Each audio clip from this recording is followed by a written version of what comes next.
মোস্তফা কামাল, আমি একদম শেষ ইস্যুতে যাওয়ার আগে আপনার কাছে যেটা জানতে চাই যে জুলাইয়ে আমরা বেশ মানে দৃশ্যমান কিছু তরুণ নেতৃত্ব পেয়েছিলাম।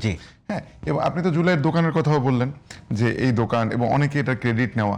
আপনি কি কোনোভাবে মনে করেন যে জুলাইয়ের যারা সামনে এসেছিল তাদের কোথাও কোথাও বিচ্যুতির কারণে জুলাই নিয়ে সাধারণের মনে এক ধরনের আতঙ্ক তৈরি হয়েছে? জি, হয়েছে। প্রথমত তারা আশা বেশি দেখিয়েছিলেন। আবার আমাদের একটা জাতিগত বৈশিষ্ট্য আছে, আমরা যখন কাউরে মাথায় তুলি, এতই তুলি আসমানে তুলে ফেলি, আবার যখন নিচে নামাই পায়ের নিচেও জায়গা রাখি না তার জন্য। জুলাইয়ের এই ফ্রন্টলাইনার যারা, তাদেরকে আমরা বলতে বলতে আল্লাহ প্রদত্ত আবাবিল পাখিও বলে ফেলেছি, বলার আর অবশিষ্ট রাখি নাই। আর চে গুয়েভারা তো মাঝে মধ্যেই বলি, কার্ল মার্কস বলি, আইনস্টাইন বলি, কত কিছু বলি, মাস্টার মাইন্ড, সোনামণি, জাদুমণি তো বলিয়ে, এর নিচে নামি না। এখন তারাও আবার কিছু আশা দেখিয়েছে, এটাও তো সত্য, এটা করবে তো সেটা করবে। তো একটা পর্যায়ে দেখা গেল তারা একটা নতুন শব্দও কিন্তু আমাদেরকে শুনিয়েছে, শুনতে ভীষণ মজা, নতুন বন্দোবস্ত। শুনতে ভালো লাগে এসব শব্দ। তো দেখা গেল অল্প সময়ের মধ্যে তারাও কিন্তু প্রথাগত বন্দোবস্তের দিকে চলে গেল, অল্প সময়ের মধ্যে, অর্থাৎ সংসদে যাওয়া।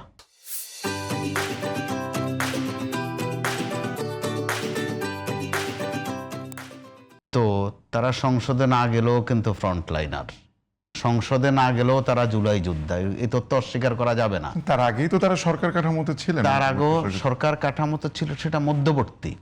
শুধু মধ্যবর্তী কেন, ওখানে গুলা তিনেক ছিলেন। 5 আগস্ট তো এমন অবস্থা ছিল, তারা যদি বলতো যে আমরা একটা সরকার গঠন করলাম আজকে শহীদ মিনারে, সবাই বলতো আহা বেশ বেশ বেশ। তো ওইটা তো তারা যায় নাই, অর্থাৎ তারা বিপ্লবী ধারা যায় নাই।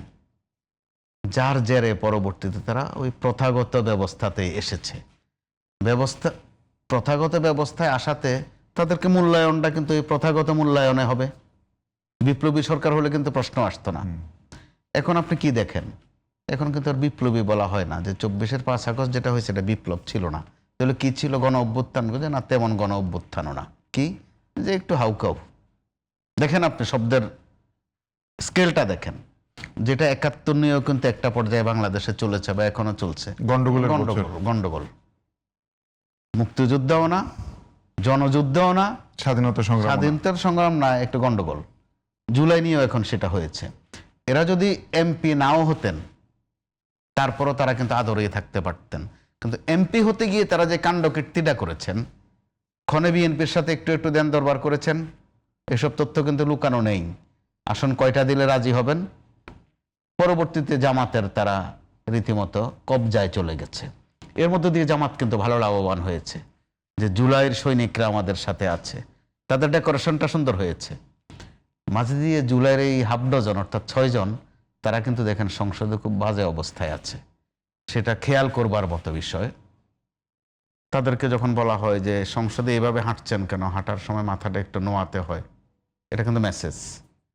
বলা হয় একটু মনে রাখবেন, এটা কিন্তু শাহবাগ স্কয়ার নয়, এটা কিন্তু ছোট্ট একটা খোঁচা।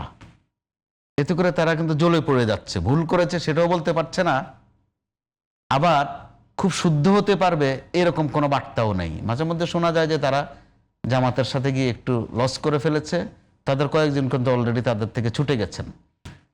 এখানে তো বিতর্কত একটা কথা আছে, এটা তো উল্লেখ করতে হবে। ডক্টর ইউনূস বললেন তারা আমার মাস্টার মাইন্ড।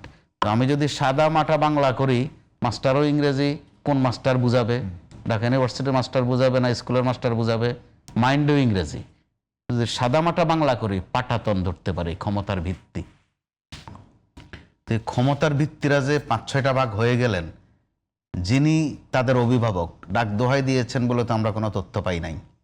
যদি সত্যি ডক্টর ইউনূস তাদের অভিভাবক হতেন, তাদেরকে ডাক দোহাই দিয়ে হলো এক জায়গায় রাখতেন, সেটা তিনি রাখেন নাই। আর আমাদের প্রথাগত রাজনৈতিক দল, বিএনপি বলেন, আওয়ামী লীগ বলেন আর জামাত বলেন, অথবা আমাদের পেশায় আসেন, রাজনৈতিক দল বাদ দেই, আমাদের যারা প্রথাগত মুরব্বী আছে তারা কিন্তু আপনার আমার অ্যাক্টিভিটিস খুব একটা পছন্দ করেন না। যে যা বুঝার ওনারাই বুঝেন। রাজনীতিতে এই ব্যারামটা কিন্তু আর বেশি। তারুণ্যকে সহ্য করা, তারুণ্যকে একটু জায়গা দেয়া, এটা বড় কৃপণতা আছে এখানে। তো এই কৃপণতার মধ্যে পড়ে সাম্প্রতিক সময়ে গত কয়েকদিন থেকে আমরা আবার যেটা তথ্য পাচ্ছি যে এনসিপি জামাতের সাথে একটা দূরত্ব আনুষ্ঠানিক জানাবে। তো যাদের জন্মের আগেই আধাবেলা বিএনপির কোলে যেতে হয়, পরের বেলা জামাতের কাছাকাছি গিয়ে সাফায়াত নিতে হয়, আর যোগফলে গিয়ে হাফ ডজন হতে হয়। এদেরকে নিয়ে কিন্তু মায়া যেমন লাগছে, আবার হতাশাও আছে, ভয়ও আছে। ভয় আছে এখানে এই একটু কারণে। মোস্তফা কামাল একটু থামাই, 30 সেকেন্ডে শেষ করে আমার হাতে আর জাস্ট 2 মিনিট সময় আছে, আমি আপনাদের 1 মিনিট করে সময় দিয়ে আচ্ছা, আমি ওই 1 মিনিটে শেষ করে ফেলি। আচ্ছা, আপনি শেষ করেন। ওই ক্ষেত্রে তিউনিসিয়ার কথা আমার খুব বারবার মনে হয়। তিউনিসিয়ায় কিন্তু এরকম একটা বিপ্লব হয়েছিল, পরিপূর্ণ বিপ্লব। ওই বিপ্লবের নায়কদের কারো লাশ পাওয়া গেছে ড্রেনে, কেউ কেউ নিরুদ্দেশ হয়ে গেছে, কাউকে কাউকে দয়া মায়া কোটায় বিদেশ পাঠিয়ে দেয়া হয়েছে। এখনো কারাগারে আছে তিউনিসিয়ার ওই ছাত্ররা, যারা বৃদ্ধ হয়ে গেছে। আমাদের এই তরুণদের কিন্তু ভাবতে হবে যে তারা এখনো সঠিক কোনো একটা পথ বেছে নেবে কিনা। তাদের কয়েকজনের বিরুদ্ধে যেই নানান অভিযোগ উঠেছে, দুর্নীতি সহ নানান কিছু, এখনো সময় আছে তাদের সেটা পরিষ্কার করার। কারণ তাদের প্রতি একটা আদর বলেন, স্নেহ বলেন, মমতা বলেন, তারা যেটা পেয়েছে বাংলাদেশে ক্ষেত্র বিশেষে 90তেও পায়নি কিন্তু ছাত্ররা। এবার তারা যেটা পেয়েছে, তাদের ডাকে হেমিলনের বাঁশিওয়ালার মতো শিশুরা এসেছে, শিশুদের পেছনে পেছনে মাও এসেছে, পেছনে পেছনে বাবাও কিন্তু 1 বোতল পানি নিয়ে চলে এসেছে। এই প্রাপ্তির মর্যাদা তারা কিভাবে দিবে, কিভাবে নিজেদেরকে সংশোধন করবে, কিভাবে প্রশ্নগুলো থেকে তারা মুক্ত হবে, এই ডিসিশন তাদেরকে নিতে হবে, ওই রাস্তাও তাদেরকে বের করতে হবে।